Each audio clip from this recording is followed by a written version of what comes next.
Hey, good evening. My name is Minister Johnny Banks Sr. I'm the Executive Director of A Knock at Midnight. A Knock at Midnight is located at 400 West 76th Street in Suite 206. It's just great to be back. Just add to what myself and Phil Bradley, who's en route, have been working with and talking about for the last several weeks. But we're going to veer just a little bit. We've been going through the 8 steps of nonviolence, but I wanted to table that tonight. I want to go into another topic of conversation, something that I think we don't talk about enough, or it's not explained appropriately for people to get the outcomes that they need, and that's really dealing with the whole scourge or the whole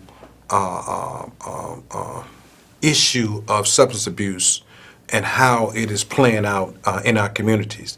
It is no longer a urban community. It is it's no longer a urban issue.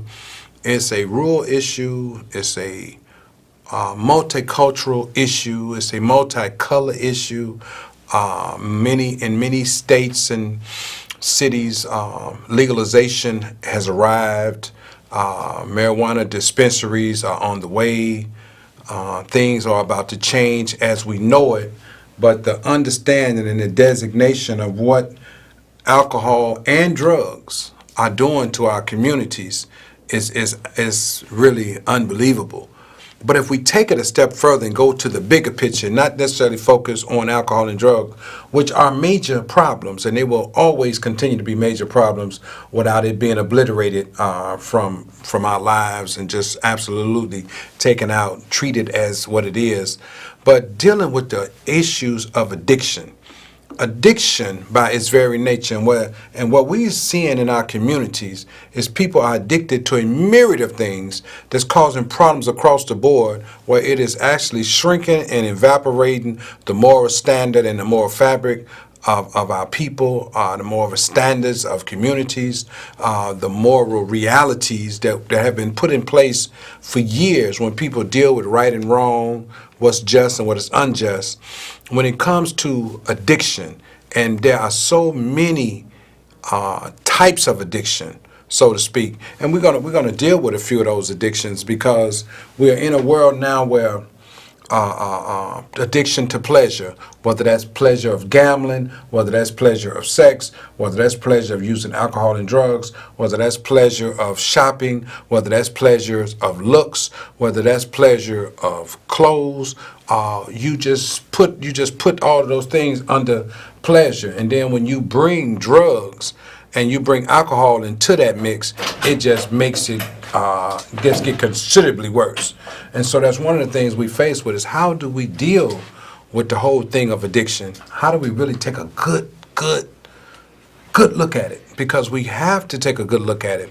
Because I was reading the Diagnostic and Statistical Manual for Mental Disorders just recently, and they have addiction as a mental illness. And it's amazing, when we start thinking about addiction and we see it as a mental illness, it's like, how do we address it? I'm sorry wanted to get Mr. Bradley seated right quick. I kind of cut across the field and you kind of join in on me because I've been faced with the reality of addiction and how it is affecting so many people's lives. People in the community, people in the educational field, across the board. And it's something that seems to get pushed under the rug as legalization is right on us. And the dispensaries are coming into different communities. Chicago is one of those places that we'll probably have as many as liquor stores at some point. I may not see it in my day, but it's coming. Legalization of gambling, so there'll be gambling machines and gambling apparatuses everywhere. All of these lend itself to a mental health disorder called addiction.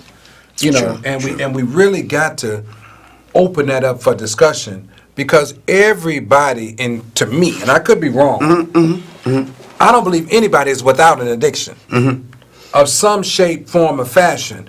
It may not be an addiction that causes you to ruin your life, but it is an addiction that has enough control of your life for you either to find some help for it, or you just feed it in a gradual social sort of way. Right. And that could be a love for fine dining. You know, a person could not have anything, but they like spending money on $200-300 meals. You know, and that is what they do, and they seek pleasure in that way. Sure. You know, and anything that is pleasure seeking, we could put it in the category of being addictive. Right. Right. And so I just wanted to kind of talk about that a little bit, Phil, because we really got to get our children to really understand what they're about to be faced with, and how the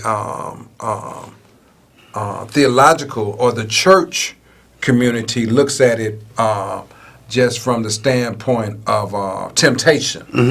But if we take that word and extract from it what it really is, it's called addictions. That they're right there for you. And like I said, we gotta take a good look at that. Sure, and you're right. One of the things when you look at we did a resolution on violence, making it a disease, a mental health problem that requires a mental health response.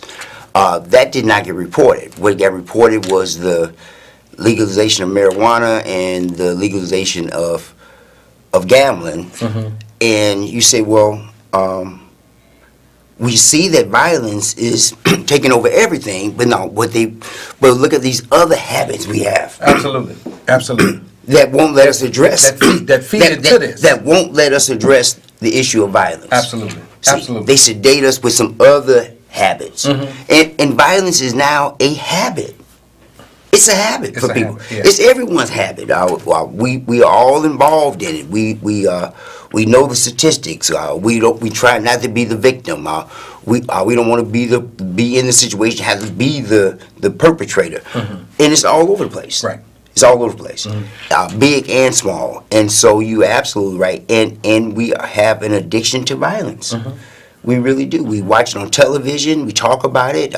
It's in our language. It's in our communications. It's how we teach our children. And so it's nothing but something that we can be involved in. And we continue to pour. It's like the person or the persons with the addictions, and we are a nation full of addictions. Then you got other people who make excuses for these addictions, put money into the addictions, put time into the addictions, but not to end the addiction, but to say that it's okay. Like they started this whole movement on harm reduction. Not to say that you should not use drugs, but don't use as much. That's absolutely insane. That's harm reduction. We have a big movement around now where even in the Narcotics Anonymous programs and stuff like that, they're about to go and say that you can be medically under the influence of a drug called methadone or drugs of that nature, and you still clean. That's absolute insanity. Right. You're under the influence. So it's being changed. We lowering the standards. Methodically. We keep lowering the standards. Absolutely. Lowering the standards. Absolutely. What used to be abnormal is now the norm. Absolutely. And violence look like it's the norm. Drug addiction is now the norm. It's under law. Yeah. Gambling addiction is now the norm. All of the addictions are the norm. Right. And so even when it comes to food, people won't stop eating, but they'll go exercise. What's if you're not gonna change the way you intake food? Exercising does not help for your food addiction. The food addiction can only be addressed when you address the intake of food or the types of food that you're eating. But we have gotten places to spring up into the community where people say they can go work off the food. You cannot work off the food. You change your diet. Well, you can't work off drug addiction. You stop using drugs. It makes no sense. You can't work off alcoholism. You stop drinking alcohol.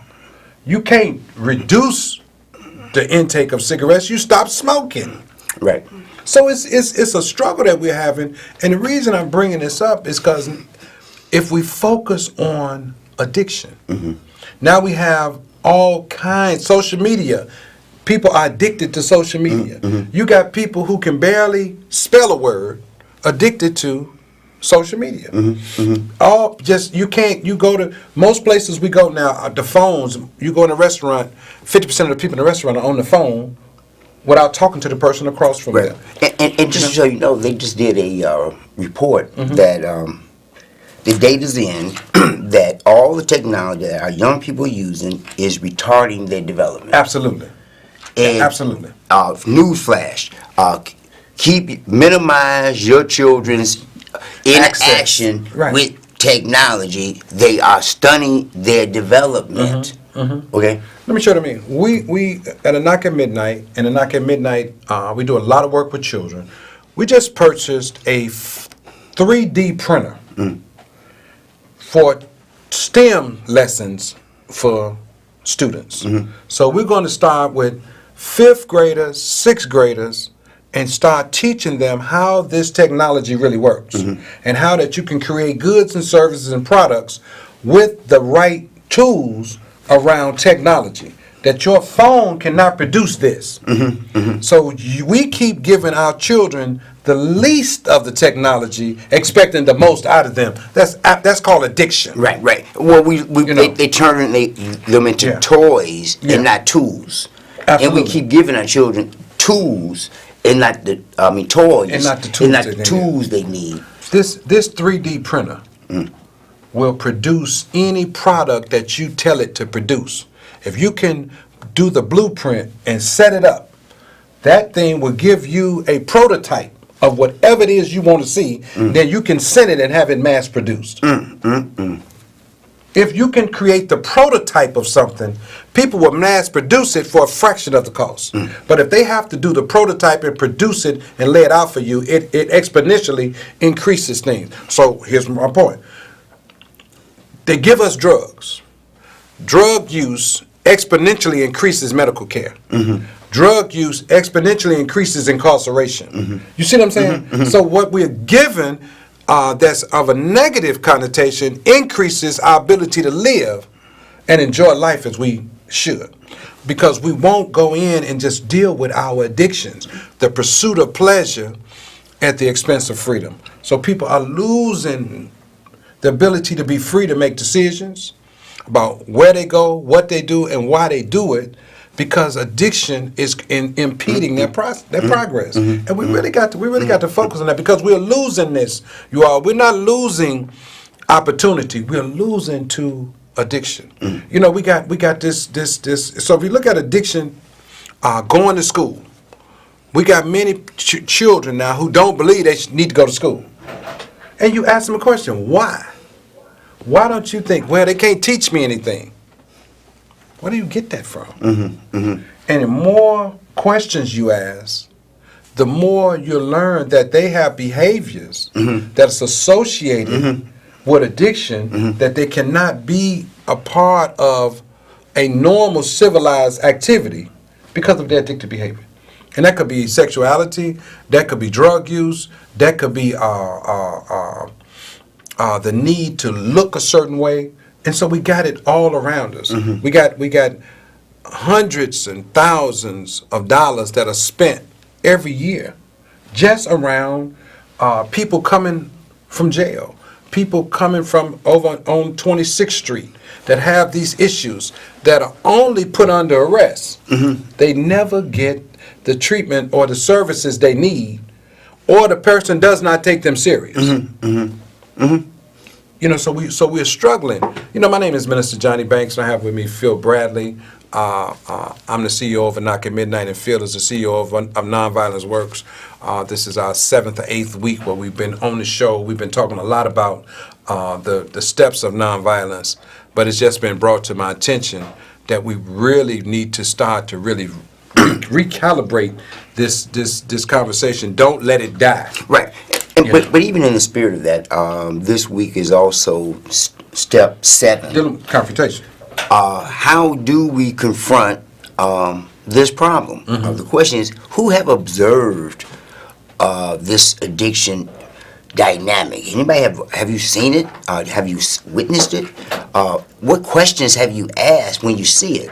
How does it make you feel? when you get the response, what have you recommended as a citizen to resolve it? How would you educate people to it? Can you demonstrate a better behavior other than criticizing those who's doing it? And then how do we really confront these problems? Because they have to. So within nonviolence, confrontation is a step. Not what I would do to you, but how do I really address this issue where we draw a line in the sand? How to confront it. They've had a war on drugs. They've had a war on poverty. They've had a war on this. And yet we are losing all those wars because we don't really know how to confront problems. How do you confront a problem without the need of violence?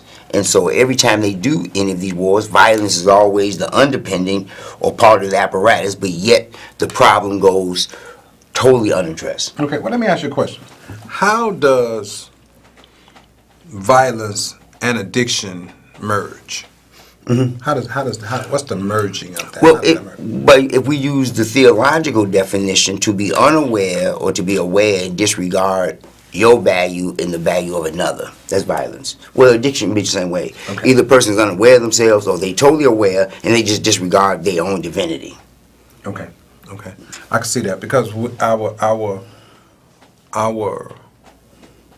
use of drugs has not declined. There's no data that says the use of marijuana has declined, the use of crack has declined, the use of heroin has declined, the use of OxyContin has declined, the use of any drug, alcohol has. There's no data anywhere that none of this has decreased because it's not reported on anymore.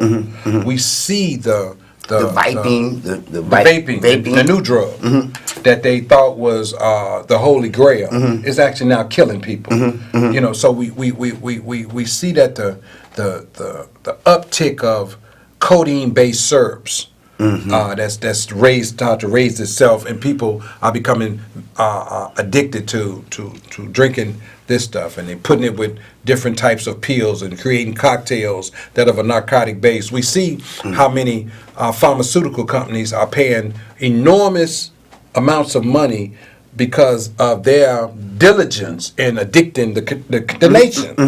The whole nation is addicted to prescription drugs and the dispensing of prescriptive drugs. Every community-based medical center, little small moms and pops medical center, they are dispensaries already. We already have dispensaries in our community. They just dispense medicine, legal prescriptions, stuff of that nature. And so our struggle, audience, is how do we deal with, and don't sweep under the rug, because if we sweep this under the rug, we're going to look up in a few years and we're going to be totally underwater when it comes to alcohol and drugs, with the specifications of the drugs they're about to unleash on the neighborhood, where now they can specifically grow, manufacture a certain kind of weed that's going to be more potent than most pharmaceutical drugs, any heroin or any fentanyl. This stuff would be almost on the level of a fentanyl-based drug,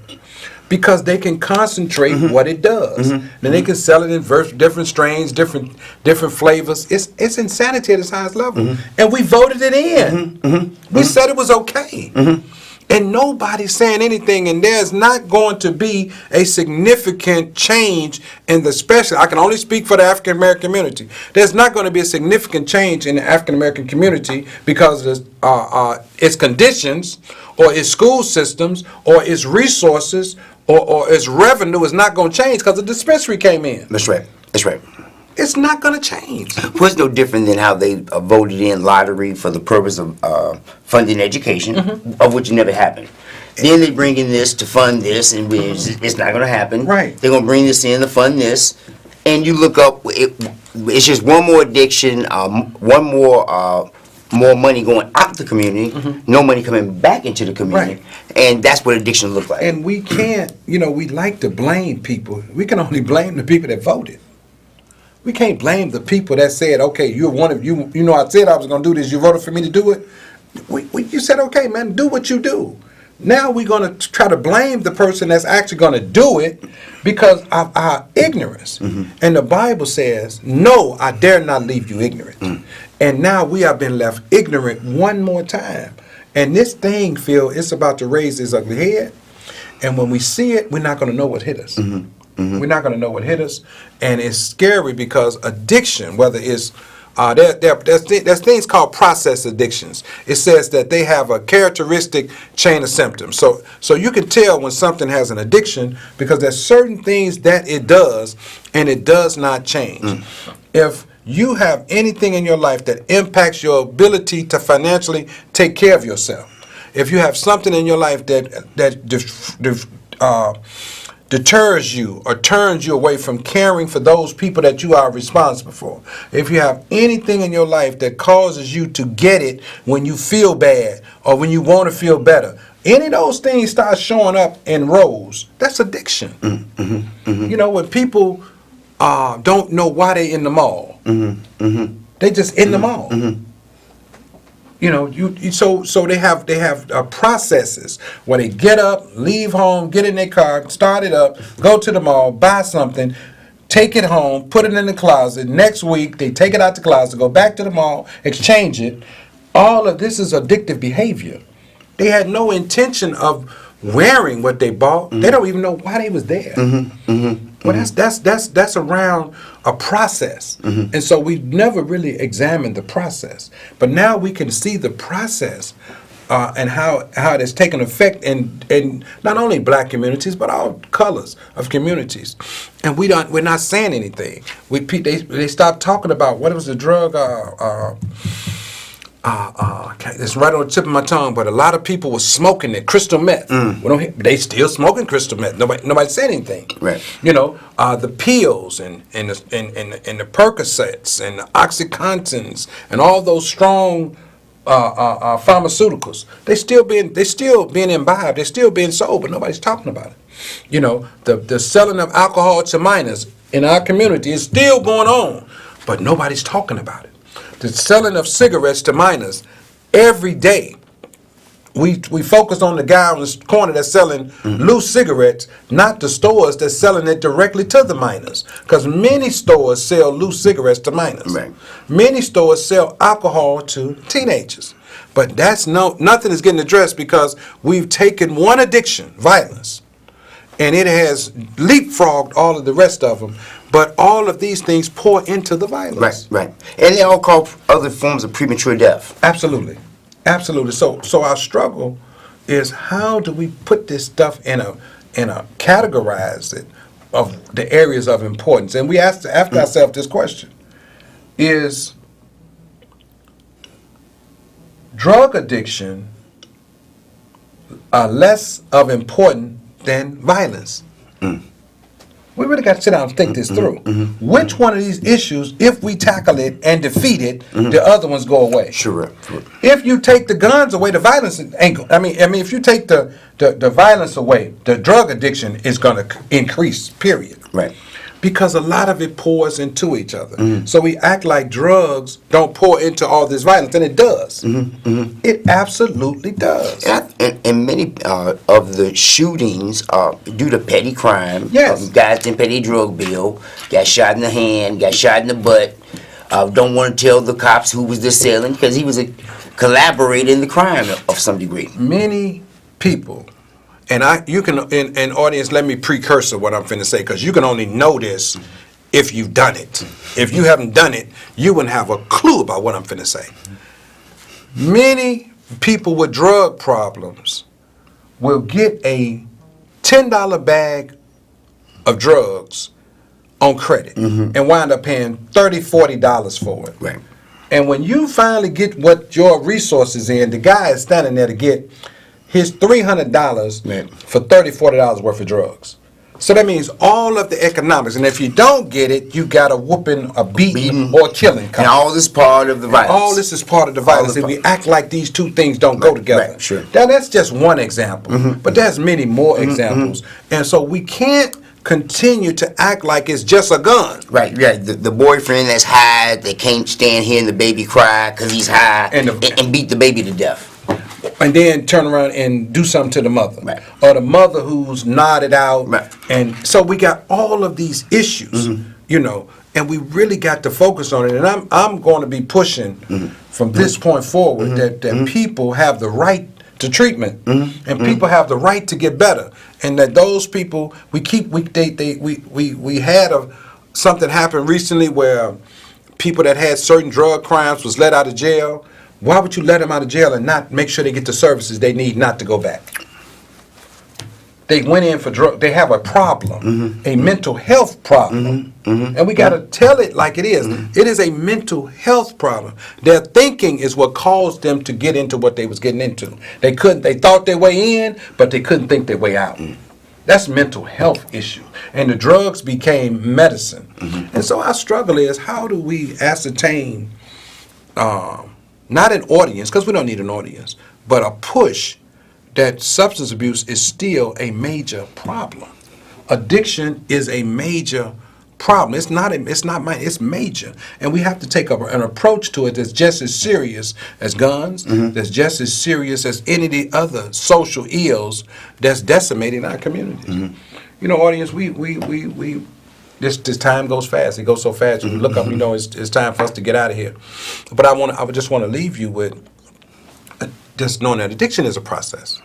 You know, there's certain things that has to happen for you to be able to say that person is addicted, or that is the result of addiction. And so we're gonna have to get where we can get this information. Read the Diagnostic Statistical Manual. You get one on your own, and it talks about mental health disorders, and addiction is one of them. And we need to really educate ourselves so we can help our children, so we can help our communities, and help the people that we say we love. That's right. We gotta really help them. Again, my name is Minister Johnny Banks. I'm with A Knock at Midnight. Phil Bradley, he's with Nonviolence Works. We're in the community. We're trying to deal with the violence. We're trying to deal with the drugs. We're trying to help communities, not just our people, but communities get better. And it comes with information. That information goes into knowledge, and that knowledge starts to be a lived truth. We have to get to a point where we're going from information to knowledge to a lived truth, and tackle some of our issues that the media doesn't give us the answer. We go and get the answer, and then we examine how we help people live with the answer. Listen, our time is up. We got a few seconds. We thank you for listening. We thank you for watching. Remember that in the darkest hour, truth and knowledge is the way. Good night, and God bless you.